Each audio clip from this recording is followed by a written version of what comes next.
This is CUNY TV, the City University of New York.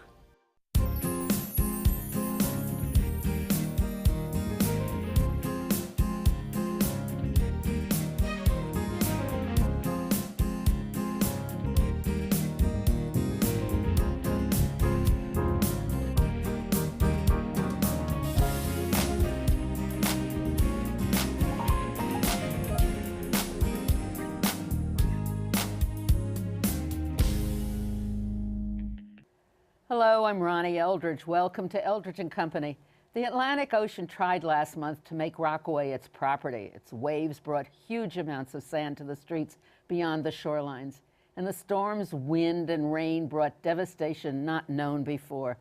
Even though the Rockaway Waterfront Alliance was founded in 2005 to stop outside development that threatened the waterfront, it has done so much more to revitalize it. Now it has to help rebuild it. Jeanne DuPont is the president and executive director and my guest today. Thank you. Welcome. Ronnie. Thank you so much for having me. Oh, I'm so glad to have you. So we have to start, I guess, with the recent devastation and the relief efforts. So your organization was really one of the first, because you're there, to get into this whole thing. Can you just, in a sentence or so, describe the whole thing? I mean, how many, without the power, without the lights, with the damage and all of that things, how strong people are that they survive it, and it's just incredible. Well, I think it was interesting because I actually didn't know, a lot of us didn't know what had happened. So for the first day, for the first 24 hours, it was really a question of I started getting phone calls and emails. We were all in the dark, everybody had no power. So to really know what had happened at Breezy Point, to know all of that, right on the spur of the moment was impossible for a lot of organizations. And so the first day into that, though, I went out there and started to go back to the East End and go back. And after just a few hours, I said, you know, we have to do something, and we have to help. Even though we are not a relief organization, we have to do something. So within a matter of hours, just by calling people and asking them to bring and send goods, people just overwhelmingly started to send truckloads of goods and things to help the Rockaway community. And I think it was really overwhelming for a lot of people because people still didn't have access to even get out there. Getting out there and staying out there throughout the night was very, very difficult. So I think a lot of people were not aware of you know, the real need on the ground. Within a matter of days, there were news reports through the TV, but again, people were out of power for probably 5 or 6 days in most parts of Manhattan and New York. So it was still very difficult to get information. But I think we did what we had to do. We organized efforts to do a distribution center with hot food and clothing. After a matter of days, you found that there were 5 to 10 locations all doing the same, but we all became overwhelmed by the number and the pure volume that was coming in, which was almost impossible to keep back.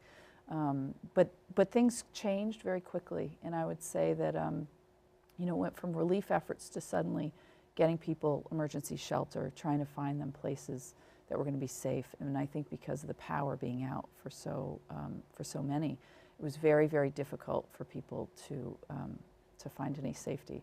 How many people do they know are still dislocated and out? Well, you know, that's been the hardest thing, is that you don't know if people have left permanently because their homes are destroyed and they're just you know, staying with relatives or friends. I think it's very difficult to know the numbers. I don't know if any of the city agencies have tried to assess how many people are still there. I think in the past week, as schools, public schools have started to open again, you know, some people are trying to come back.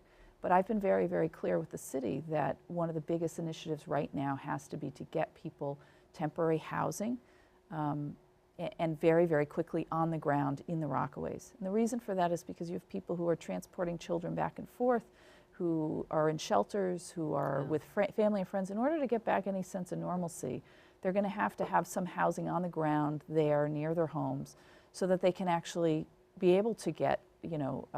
Where do you put this housing? I mean, they're either modular units or the... Well, no, that's been the problem is that they've talked about bringing in these quote-unquote cities, modular cities. I think it's too late. At this point, it's like they have to work with what they have. There's housing and public housing and other large-scale housing that does have vacancies. And so, you know, I've asked the city to look at a lot of that and said, you know, you should consider any vacancy that's available right now possibility for temporary housing. Does Floyd Bennett Field still have places? Well, Floyd Bennett Field, I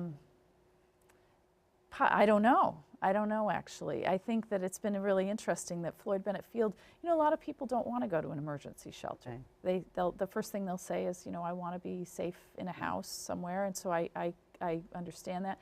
I know for a fact the city at one point started sending out mobile showers. And they said, but nobody was using them. And I said, well, just think about that. I mean, if you were, you know, a woman and you decide you're going to go take a shower in a mobile unit in the middle of the street, I mean, it's just, there's very little privacy. And I think that's really, really a last resort. So what's the population of the Rockaways? And the Rockaways go from the Nassau County line right to Breezy Point, the tip of Breezy Point. So it's 150,000 people. And I would say 40,000 of those are children. We have a large population of seniors as well.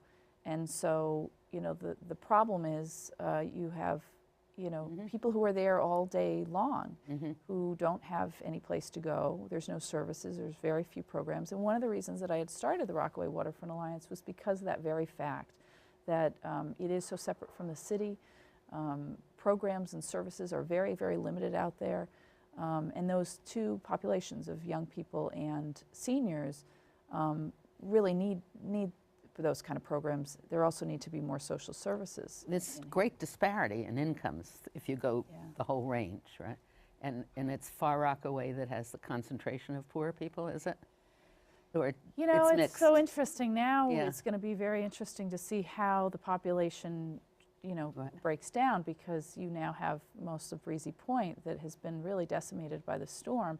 How they're going to rebuild, whether they will be allowed to rebuild is another big question.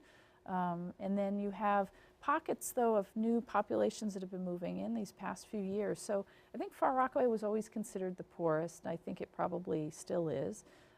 But there are definitely other areas of Arvern and Edgemere and even Rockaway Park that are still extremely underserved. So you started, this organization started when like-minded people came together because they feared, was it for Arvern, the redevelopment of Arvern? Or no, it was actually, there was a lot of very crummy development that was going up. It was an urban renewal area for the longest time.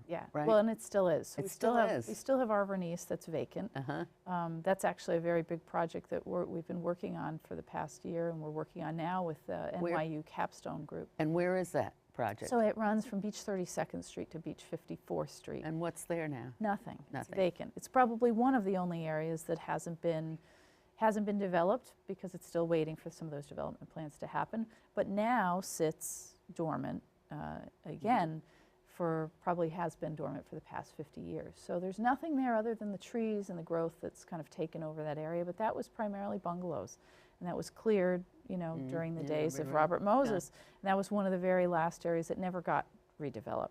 So what happened to the land? Did that get wet and soaked even with the trees there? Well, right now, it actually survived quite well, So it's one of the very few areas. I think it actually serves as a very good example, though, for the people of how much those trees are really critical to rebuilding efforts, also for protection to the rest of the peninsula. You know, that area was still remains the way it was. Why has there not been this development? I mean, I remember in the late 60s looking at that property. Why has it not been developed? I think it's been a really underserved community. So people kind of said, why would you? I mean, I was very critical in working on this Plan NYC Park on the East End. And that was really one of the very first projects I worked on, was working very closely with community members to engage the Parks Department and others on trying to spearhead a park on the East End. And it was very funny. Some of the Now, the East End is what? From Far Rockaway. So Far Rockaway. From this park was from Beach 9th Street to 32nd Street. We did a number of design charrettes with community members, and soon after, the mayor and others said, you know, this would be a great location for a Plan NYC Park. But prior to that, it was very interesting to hear even the community board members and others saying, why would you pick an area like that? It's so underserved, you know. And I said, but that's the problem. They need parks too. They need safe places to play. And, you know, I had watched as the whole Hudson River Park, you know, came into being, and I thought, why could Far Rockaway not have the same, right? We have so many kids there that need safe places to go. And so I think in some ways people think of that as a beachfront, right? Not a park property. Right. And so I really had to really go very, very hard into the Parks Department of saying this is not Central Park, but it's just as important, if not more important. Well, you talk a lot about justice, environmental justice and social justice. Do you think, is there a split there on the Rockaways? There is really a separation. Well, there's a Is that split. the You have a problem? lot of class issues. Yeah. And one of the biggest issues, I think, is you're talking about a peninsula that's less than 3/4 of a mile wide. So if one community doesn't get along with the next, then you've just lost, you know, all hope that the whole peninsula can be a unified voice. So that has been the most difficult thing, is that people many times will say to me, well, how can you, you know, say what I want, and you don't speak on behalf of me?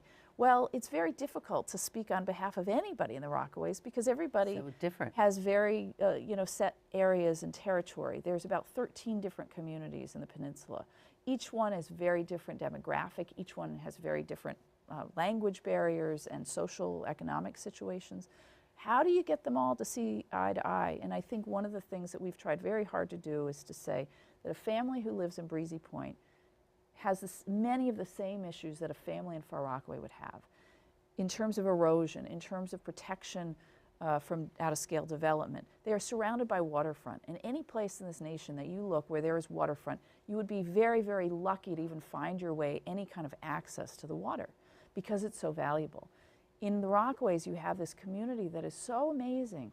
You can see an Orthodox family, a Russian family, West Indian family, all walking on the boardwalk at the same time. And as you see that, it is like this is definitely a page of the past where when else, what other community, waterfront community would have that kind of diversity?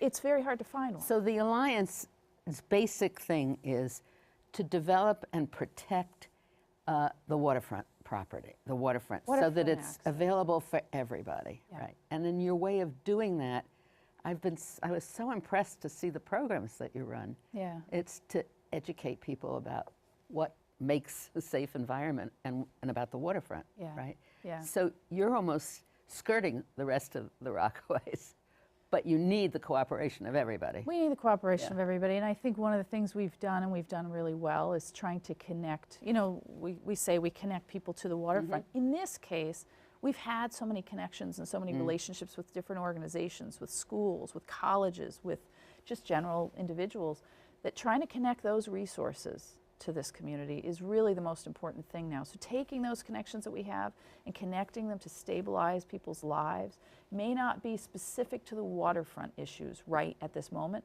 but in a very short amount of time it will be. So what's happening? Is there coordination between the agencies? You've got FEMA, the state, and the city. And then you've got local, I guess. Is anybody planning for the future? I mean, what are we doing? We're in a recovery right now, recovery. But the object isn't to go back, I don't think it should be, to what was there before. No, I think we have to look forward, and I think it's interesting when you talk to people right now on the ground, talk to many homeowners who have had relatives and also neighbors just come out of the woodwork to help them. Yeah. Many of them have said, you know, it's even more important to me now to rebuild because I know that this community is something that I really care about. And I think I've heard that repeatedly, that there's been so many people who have come to try and help that there's no way to look back on what was there before. Even the boardwalk is going to look very, very different, if at all. There's huge portions that are missing, and there's going to be very big decisions. Now, that's a very sensitive issue because so many people were really closely attached, their memories and all of that, to the boardwalk. There's no way that we're going to be able to rebuild it the way it was. There's lots of discussions, but one of the biggest issues I think we have right now is we have so many different agencies all vying to supposedly help and work together. And that's really difficult. I think if this were, you know, Katrina, we're not dealing with New York City politics and all that bureaucracy. It's very difficult. And I know the mayor of New York has tried very, very hard to say we will spearhead these issues and we will take care of this. I know they've turned away in some cases, you know, other agencies that have wanted to get involved and help, probably just because they thought it might get too complicated. But I think it's going to be a very, very difficult task, and unless in a very short amount of time they figure out whose responsibility is it for each of these parts of recovery efforts, it's going to actually turn into a much worse situation. As people come and repair and rebuild, what do we need to do to protect it? I mean, if there was a storm next week, Yeah. it would be devastating even Well, more. And that's what these agencies have to really get themselves together to say, whose responsibility is it to protect us if next week there were a storm surge? Because it could happen again in a very short amount of time. So people are really, you know, trying to get their families back together, trying to get the houses back together, trying to get power. But I think the next issue has to be, is there any protection on the shoreline? All of that protection, if there were any dunes or any of that before, it's all gone. But they should also be taking a very clear look at those areas that were protected with that before and how those areas actually did not suffer the same kind of devastation. So tell us, explain it. What areas were better off? Well, obviously the storm hit farthest on the west end of the peninsula, so Breezy Point and that end got hit much harder. The east end of the peninsula, though, got hit far less, but they also had higher built-up dune areas. So the water did not breach those dunes. It went around the dunes. It went down from the bay side. But again, if that storm came again tomorrow, all of those dunes have now been brought down to, flattened to almost nothing. Did Breezy Point have any protection at all? They had very low protection. And so as a result, even now, I know that FEMA is looking at the possibility of even creating a moratorium to not allow people to rebuild. Well, Breezy Point residents have taken upon themselves to say, we're rebuilding. We're going to do it, and we're going to do it now.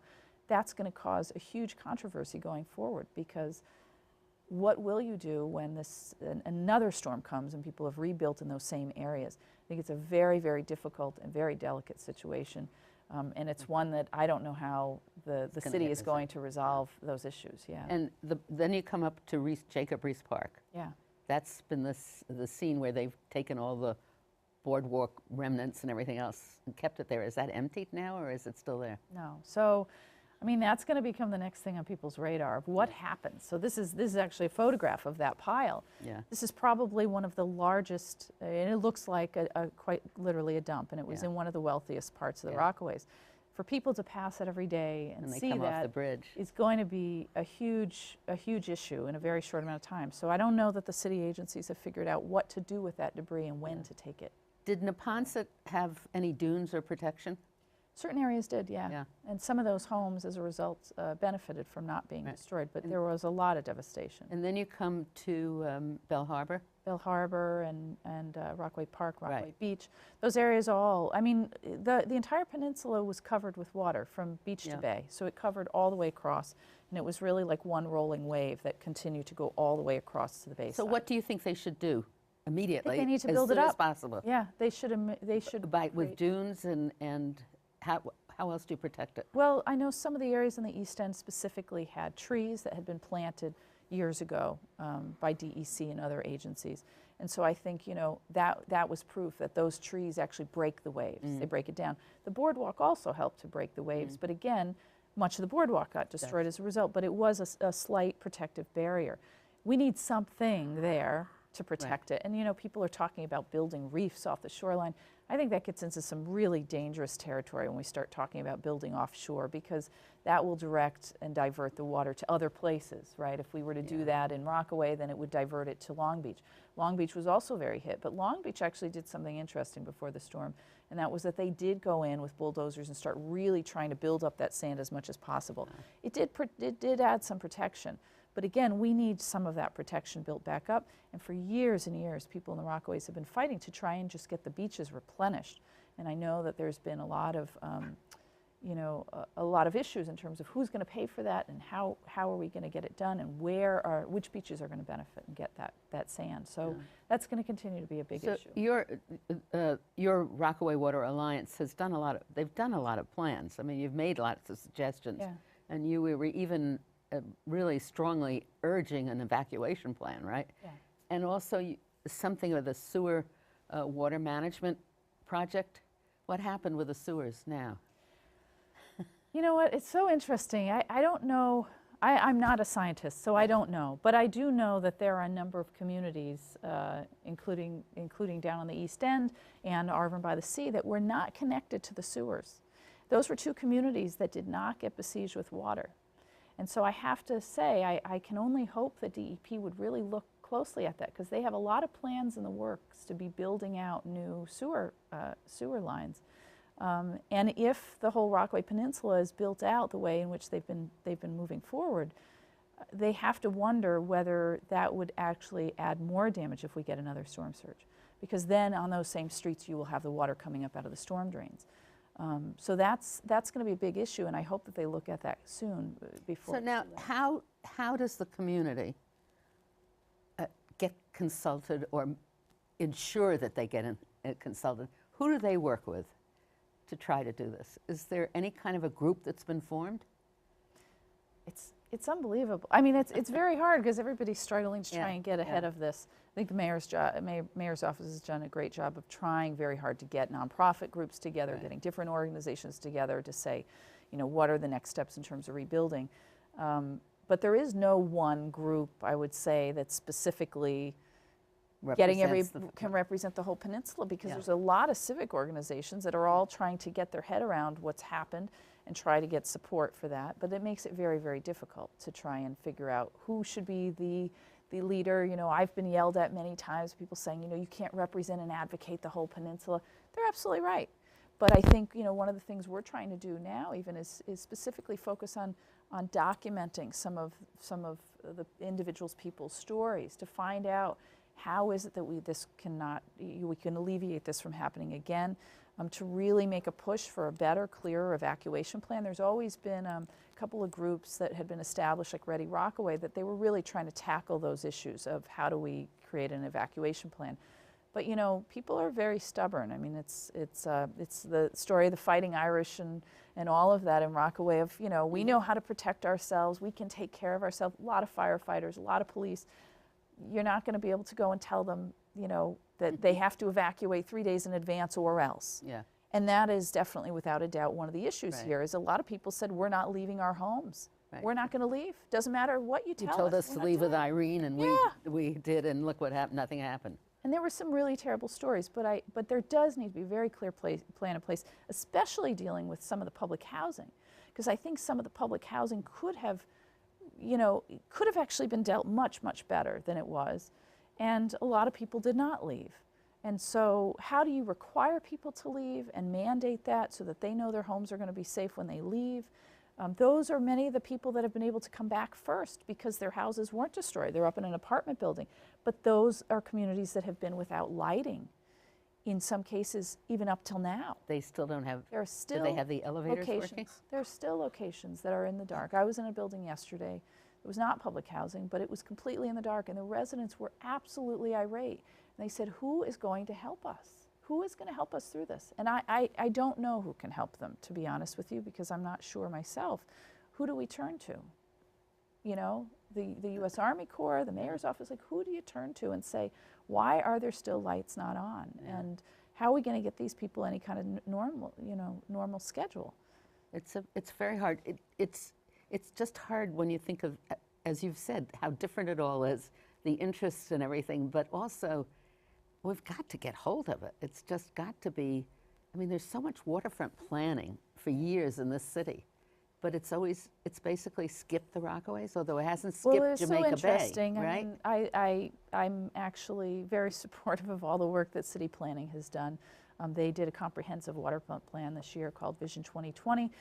And the Rockaway Waterfront Alliance, we also led an effort called the Greater Rockaway Vision, and that was led with the community, about 300 residents, that was really focused on what are the next steps in terms of. And that community bridged all the different. It bridged all of them, and we met actually in 3 various locations that represented each parts of the Rockaways. One of the major things that came up was the lack of connectivity in terms of transportation. That is the singular most, biggest problem in the Rockaways, because getting there and getting back is very, very difficult. And now with the breakdown of the bridge connecting the Rockaways, we're even more cut out, right? So it's very difficult. It's the main reason people and residents feel so much that they are part of, they're not part of the city and they're not connected. Is the temporary ferry working? So actually one of the things that was so great was in that plan we went to the city and said, the one singular location that people really wanted to see ferry service was 108th Street. So having, I don't know how or who did it, but somebody who had the wherewithal to actually say, There's no ferry dock there, but we're making one there. Did a very good job, and people overwhelmingly are saying, you know, this is great. I think the biggest fear is we don't want it going away. It would be great if it would continue, and I think even for relief efforts and stuff, it would be helpful to have a ferry operating on a regular schedule there, so people do have another alternative to get off the peninsula. I mean, it's a ferry that's going to have to be subsidized, I would imagine. Well, and it was in the past, but what was happening in the past was that there was a ferry service that it was at 169th Street. 169th Street is not connected to the subway or any other public transportation. So you couldn't get there. It was very difficult. It was very difficult, and there were a lot of people who were really opposed to that because they felt it was doomed to fail before it started. This and it would actually bring more traffic, wouldn't it, into Well, people weren't they so didn't mind concerned that? about that. But 108th Street is very close to a lot of the public schools, and it's very close to a lot of the businesses. So it's in a very good location. So you have to really lobby to keep that going. Yeah, I mean, and for somebody to designate funding. I mean, I think the biggest issue has been there's not been a huge amount of ridership on it as of yet. But again, I said, you know, there has to be some consistency. If people know that that ferry service were to continue, that would be a great way for people to get in there in the summer season. It would be a great way in the winter season for people to go to and from work. But there's a lot of people traveling to and from the peninsula for work. So you have to really, the education and the communication is essential. Yeah. How do people find about your organization, find out about it? On So they can the come website? to our website, yep. And what's the website? It's rwalliance.org. And yeah, we do have ongoing It's programs. going to make people and cry events. because the programs were so beautiful.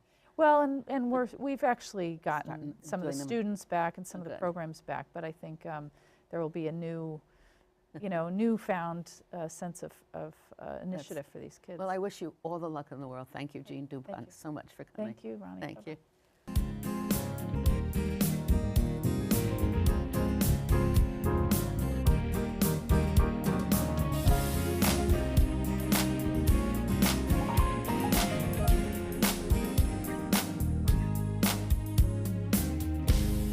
Is there any people you'd like to hear and topics you'd like us to explore? Please let me know.